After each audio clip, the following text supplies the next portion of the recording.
Bonjour à tous, je bénis le Seigneur pour cette phase 3 de qui Dieu accepte-t-il le culte. Et ici comme sous-titre, nous allons prendre gardons-nous d'offenser Dieu. Car nous pouvons offenser Dieu par toutes les manières, par notre manière de penser, par notre manière de parler ou d'agir. Si nous y prenons garde, nous risquons de faire quelque chose que Dieu ne peut accepter. Par exemple, l'apôtre Jean est tombé au pied d'un ange pour l'adorer. Mais l'ange l'a averti en ces termes: attention, ne fais pas cela. Je ne suis qu'un de tes co-esclaves et celui de tes frères qui ont cette œuvre que moi aussi je fais. Donc rends témoignage à Jésus. Adore Dieu lui-même. Dans le livre de Apocalypse chapitre 19 verset 10. Comprenez-vous donc la nécessité de vous assurer que votre culte n'est pas souillé par une forme quelconque d'idolâtrie. 1 Corinthiens chapitre 10 verset 14 nous dit: c'est pourquoi, mes bien-aimés, fuyez l'idolâtrie. L'ange reconnaissait que le culte ne doit pas lui être rendu, mais à Dieu, raison pour laquelle il a réprimandé Paul, que ne le fais point, car je suis l'un de tes co-esclaves, et celui aussi de tes frères. Quand certains chrétiens se mirent à suivre des coutumes religieuses qui ne plaisaient pas à Dieu, Paul leur a demandé: comment se fait-il? Vous retournez encore à ces faibles et misérables choses élémentaires et que vous vouliez encore de nouveau les servir comme esclaves. Vous observez scrupuleusement les jours, les mois, les époques et les années. J'ai peur pour que, d'une manière ou d'une autre, je n'ai peine pour rien en ce qui vous concerne. Cela est dit dans Galates chapitre 4, versets 8 à 9. Ces chrétiens avaient acquis une certaine connaissance de Dieu, mais par la suite, ils commirent une faute en observant des coutumes religieuses et des jours saints que l'Éternel n'agréait point. Mais comme Paul le dit, nous devons continuer à vérifier ce qui est agréable au Seigneur. Éphésiens chapitre 5, verset 10. Ne vous cessez point de chercher davantage ce qui plaît à Dieu. Veillons à nous garder des fêtes et d'autres coutumes religieuses qui violent les principes de Dieu. Dans 1 Thessaloniciens 5, verset 21, il y a des choses qui sont organisées, des fêtes, même des coutumes dans certaines de nos traditions qui ne plaisent pas forcément à Dieu. Mais toutefois, nous ne sommes pas obligés de nous accorder avec ces personnes-là.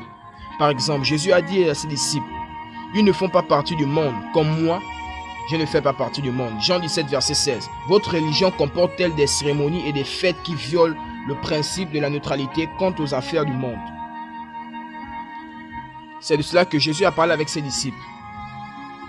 Ou bien les adeptes de votre religion observent-ils parfois des coutumes ou des fêtes qui les entraînent à adopter une conduite qui correspond à celle dont parle l'apôtre Pierre? Il a écrit, lisons ceci.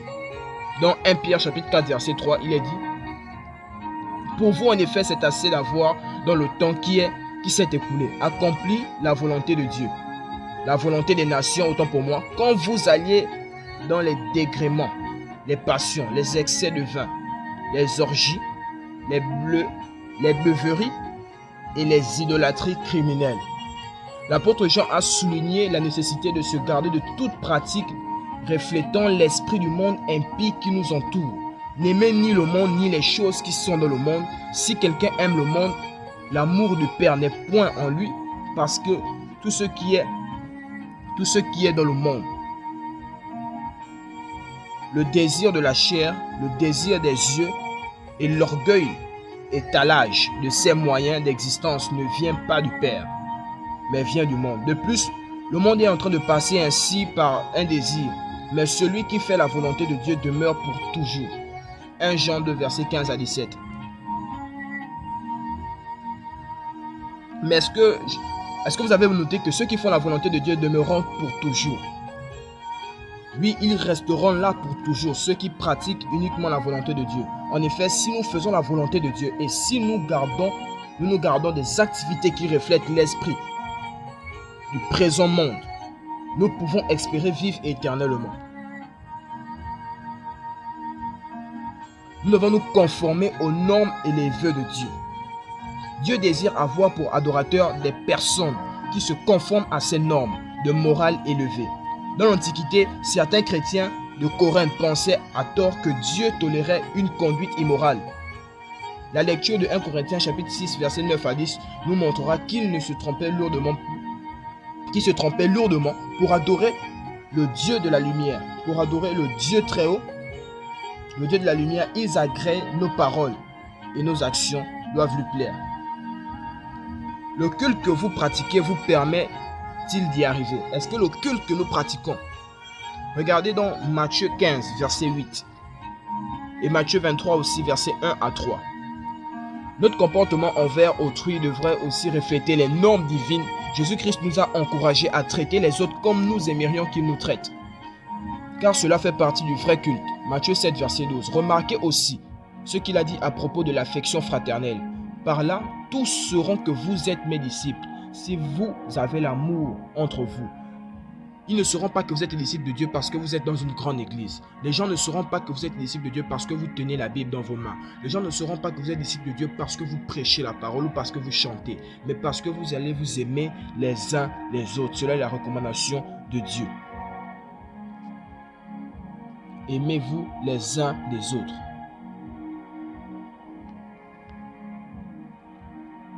Et maintenant, Jean 13, verset 35, qui le dit. Les disciples de Jésus doivent s'aimer les uns les autres et faire le bien envers leurs compagnons dans la foi et leurs semblables en général. Galates chapitre 6, verset 10. Nous devons rendre un culte offert de toute son âme. Nous devons offrir un culte à Dieu de toute notre âme. Regardez, votre cœur vous incite peut-être à adorer Dieu de la manière qu'il agrée. Si tel est le cas, vous devez avoir la pensée de l'Éternel en matière de culte. Faisons remarquer que c'est la pensée de Dieu qui compte par la nôtre. C'est la pensée de Dieu qui compte premièrement et non la nôtre. Le disciple Jacques a écrit: le culte qui est pur et sans souillure, du point de vue de notre Dieu et le Père, le voici: prendre soin des orphelins et des veuves dans leur tribulation et se garder sans tâche du côté du monde. Jacques chapitre 1 verset 27. Donc, désirons plaire à Dieu, nous devons nous examiner notre culte afin de nous assurer qu'il n'est pas souillé par des pratiques impies ou que nous négligeons rien d'essentiel à ses yeux. Jacques chapitre 1 verset 26. Mais seul le culte pur, offert de toute son âme, plaît à l'Éternel. Quand la nation d'Israël, autant pour moi, ne lui a rendu ce genre de culte, Dieu a dit: le Fils lui honore le Père et le serviteur son grand maître. Si donc je suis un Père, où l'honneur qui m'est rendu? Où est cet honneur? Et si je suis un grand maître, où est la crainte de moi? Regardez, ils offensaient Dieu en lui offrant des sacrifices des animaux aveugles, boiteux et malades, des sacrifices que Dieu rejetait. Dans Malachie chapitre 1 verset 6 à 8. Vous pourriez le lire, car beaucoup le font et ils se disent plaire à Dieu par leurs actions. Or, cela est une forme de déshonneur envers Dieu. L'Éternel est digne de la forme d'adoration la plus pure et n'exige rien de moins qu'un attachement exclusif. Exode chapitre 20 à partir du verset 5. Mais regardez un peu, la Samaritaine avec Jésus a parlé, cherchait apparemment à adorer Dieu de la manière qu'il approuvait. Si tel est notre désir, nous devons nous garder de tout enseignement et pratique impure. En revanche, nous nous efforcerons d'acquérir une connaissance exacte de Dieu et de faire sa volonté. Nous adhérerons étroitement à ses exigences afin de lui rendre le culte qu'il agrée. C'est précisément ce que les témoins de l'Éternel s'efforcent de faire.